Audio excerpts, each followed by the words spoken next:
By the way, most religions in the world, most religions are just spiritual Amazon. That's all they are.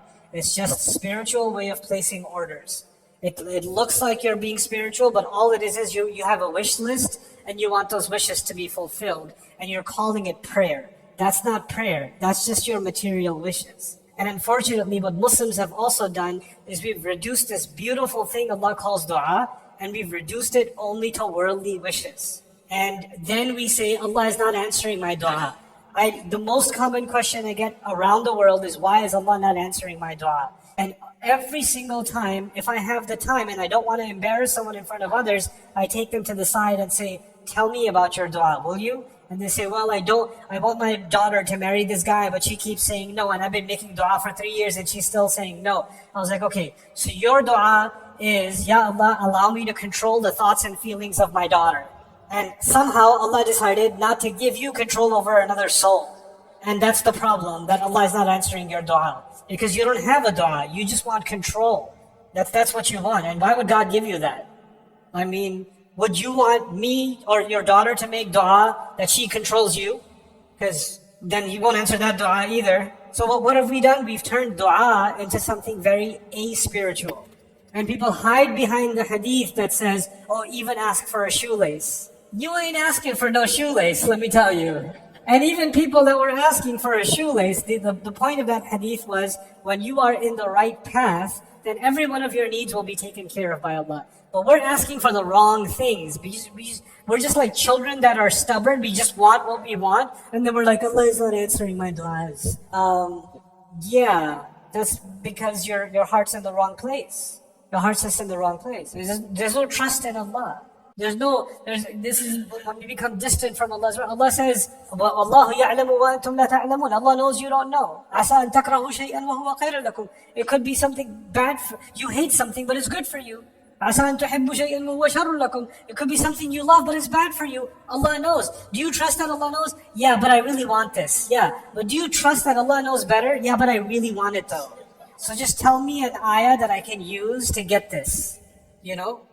So this is us turning our religion into a shopping list, you know? Like other religions. That's what other religions were for.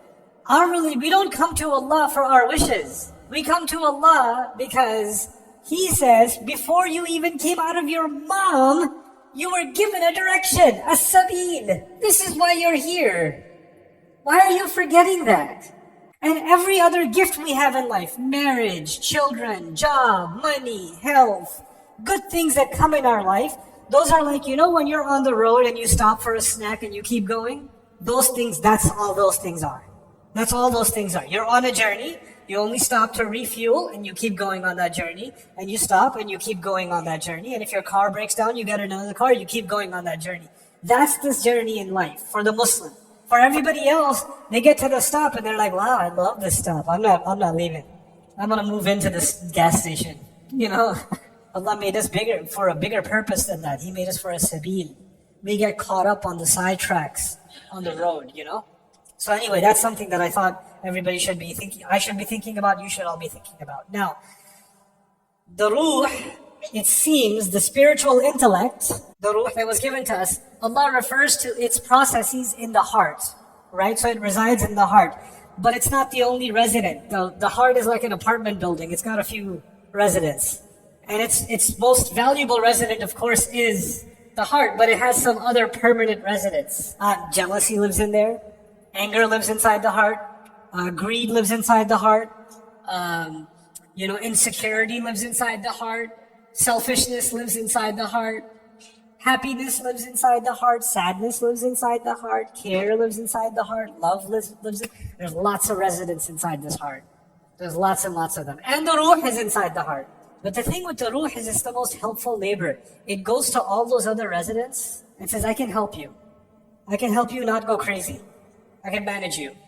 So the ruh is kind of managing all these other wild residents inside. But you know what? Sometimes human beings don't want to listen. Those other neighbors, they don't want to listen to the ruh. They just want to, I'm just angry. But Allah says, no, I'm angry.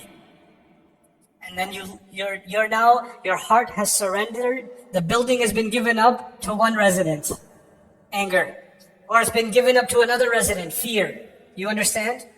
So the ruh is supposed to be in sort of, it doesn't take over, it doesn't remove all your other emotions, but it keeps them under control. It keeps them manageable. You're supposed to have some anger, you're supposed to have some greed, you're supposed to have all of those things at some level, you're supposed to have all of those emotions. But without the ruh having its strength, by the way, where does the strength of the ruh come from? It comes from it feeding. And it's made of light. So what does it have to feed on? Light, from revelation, from Allah's word.